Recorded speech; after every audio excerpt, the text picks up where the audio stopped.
सोनपुर एक छोटा सा लेकिन बेहद खूबसूरत गांव, जहां हर सुबह पक्षियों की चहचहाहट के साथ एक नई शुरुआत होती थी। गांव के आखिरी छोर पर बने मिट्टी के छोटी सी घर में रघुवीर और उसकी पत्नी सीमा सादगी भरी जिंदगी जी रहे थे। उन्हें क्या पता था कि आज की यही साधारण सी सुबह उनके सपनों को नई उड़ान देने वाली थी। सुबह का समय था। सीमा चूल्हे पर रोटियां सेक रही थी। जी, बस यही आखिरी आटा बचा है। शाम तक कुछ इंतजाम नहीं हुआ तो कल बच्चों की तरह हमें भी सिर्फ पानी पीकर सोना पड़ेगा। रघुवीर मुस्कुराते हुए बोला, भगवान भूखे पेट किसी को नहीं सुलाता सीमा, कुछ ना कुछ रास्ता जरूर निकलेगा। रास्ता तो तब निकलेगा जब किस्मत साथ देगी। खेत में फसल आधी सूख गई और ऊपर से साहूकार का कर्ज अलग। इतने में बाहर से जोर जोर से दरवाजा पीटने की आवाज आई। अरे रघुवीर, बाहर निकल। रघुवीर बाहर आया। सामने साहूकार का नौकर खड़ा था। मालिक ने कहा है कि 3 दिन के अंदर ब्याज नहीं दिया तो खेत की रजिस्ट्री हमारे नाम हो जाएगी। भैया बस थोड़ा वक्त और दे दो। वक्त खत्म हो चुका है, अगली बार सीधे कागज लेकर आएंगे। वो चला गया। सीमा चुपचाप खड़ी रही। कुछ देर बाद बोली, कब तक ऐसे ही चलेगा? रघुवीर ने कोई जवाब नहीं दिया। घर के कोने में रखा पुराना लोहे का तवा देखने लगा। उस तवे से उसका बहुत पुराना रिश्ता था।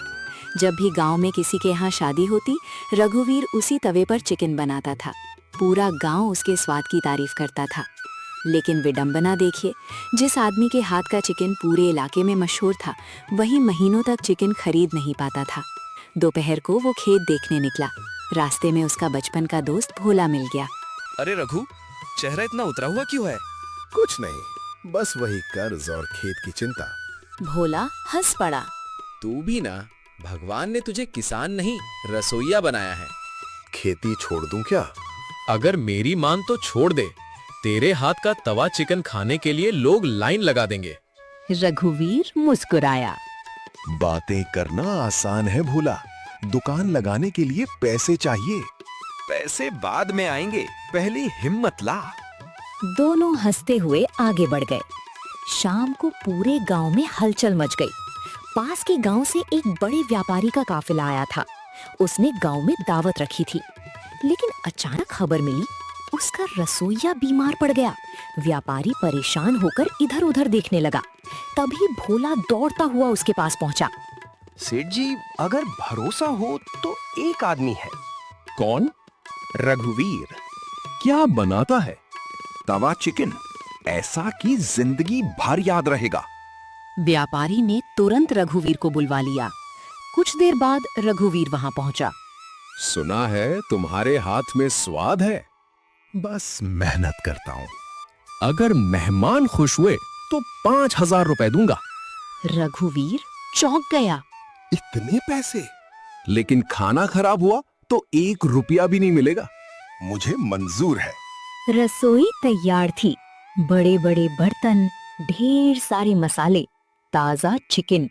रघुवीर ने सबसे पहले सिलबट्टा मांगा। एक रसोइया हंस पड़ा। मिक्सर रखा है, सिलबट्टा क्यों चाहिए?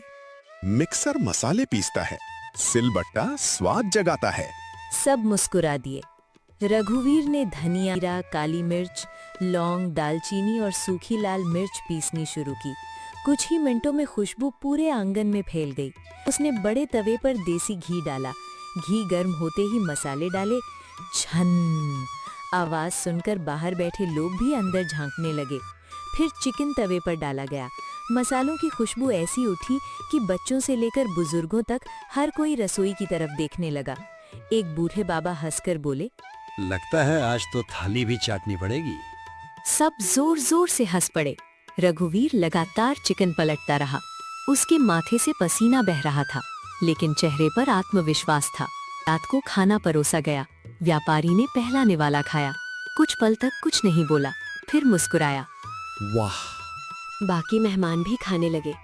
हर कोई एक ही बात कह रहा था, इतना स्वादिष्ट तवा चिकन पहले कभी नहीं खाया। थोड़ी देर में पूरा तवा खाली हो गया। व्यापारी ने सबके सामने रघुवीर को बुलाया। आज तुमने मेरी इज्जत रख ली। उसने 5,000 रुपए रघुवीर के हाथ में रख दिए। फिर अपने नौकर से कहा। वो नया लोहे वाला बड़ा तवा भी ले आओ। नौकर तवा ले आया। ये मेरी तरफ से तुम्हारे लिए तोहफा है। मुझे पूरा भरोसा है कि एक दिन लोग तुम्हें तुम्हारे नाम से पहचानेंगे। रघुवीर की आंखें भर आईं।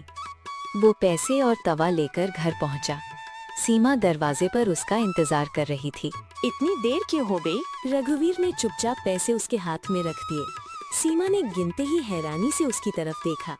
5,000 रुपए। रघुवीर मुस्कुराया। आज मेरे तवा चिकन ने हमारी किस्मत का पहला दरवाजा खोल दिया। सीमा की आंखों में खुशी के आंसू आ गए। मैंने कहा था ना, भगवान मेहनत का फल जरूर देता है। रघुवीर ने घर के बाहर पड़े पुराने नीम के पेड़ की तरफ देखा। फिर धीरे से बोला, अब मैं दूसरों के लिए नहीं बनाऊंगा। अब अपना तवा होगा, अपना नाम होगा और एक दिन पूरा सोनपुर हमारे तवा चिकन से पहचाना जाएगा। सीमा मुस्कुराई और बोली, मैं हर कदम पर आपके साथ हूँ। दोनों ने आसमान की तरफ देखा। उन्हें नहीं पता था कि आज जो सपना जन्मा है वही आने वाले दिनों में सोनपुर की सबसे बड़ी पहचान बनने वाला है। अगली सुबह सोनपुर में सूरज की पहली किरण के साथ ही रघुवीर उठ गया। उसने आंगन में रखा नया लोहे का तवा हाथ में लिया और बड़े प्यार से साफ करने लगा। सीमा पानी का लोटा लेकर आई। इतनी सुबह से क्या सोच रहे हैं? सोच रहा हूँ अब किसी के यहाँ मजदूरी नहीं करूंगा, अपना काम शुरू करूंगा। सीमा मुस्कुराई। बस यही बात सुनना चाहती थी। लेकिन एक परेशानी है। क्या? ठेला खरीदने के पैसे नहीं है। सीमा कुछ देर सोचती रही। फिर उसकी नजर घर के बाहर खड़े पुराने नीम के पेड़ पर पड़ी। ठेला नहीं है तो क्या हुआ?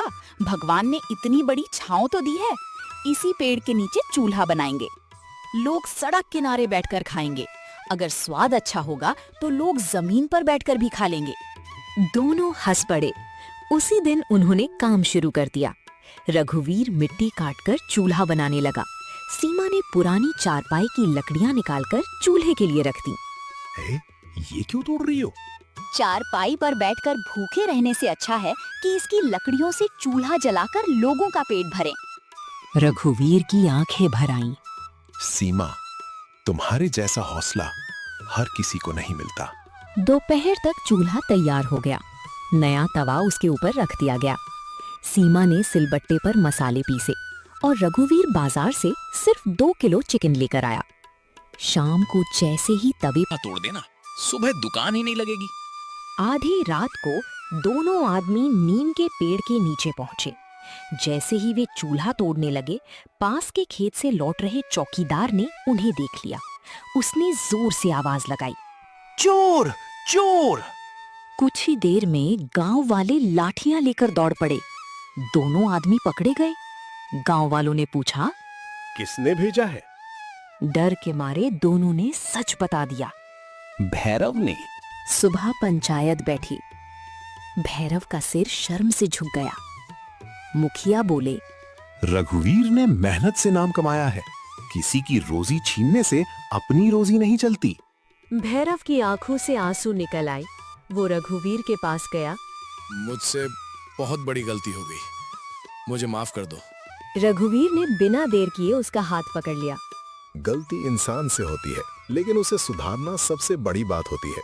भैरव ने उसी दिन पंचायत के सामने माफी मांग ली। कुछ दिनों बाद रघुवीर ने अपने ढाबे के पास 4 बेंच लगवा दी। फिर धीरे धीरे एक छोटा सा पक्का शेड भी बन गया। अब दूर दूर के गांव से लोग रघुवीर का देसी तवा चिकन खाने आने लगे। रघुवीर ने अपनी कमाई से सबसे पहले नया घर बनवाया। फिर गांव के गरीब बच्चों की पढ़ाई में मदद शुरू की। भैरव भी अब ईमानदारी से अपना ढाबा चलाने लगा। दोनों एक दूसरे के ग्राहक नहीं छीनते थे, बल्कि जरूरत पड़ने पर एक दूसरे की मदद करते थे। एक शाम सीमा मुस्कुरा कर बोली, याद है जब हमारे पास सिर्फ एक तवा और नीम का पेड़ था?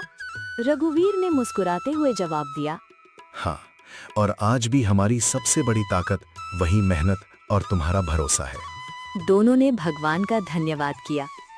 नीम के पेड़ के नीचे जलता वही चूल्हा अब पूरे सोनपुर की पहचान बन चुका था।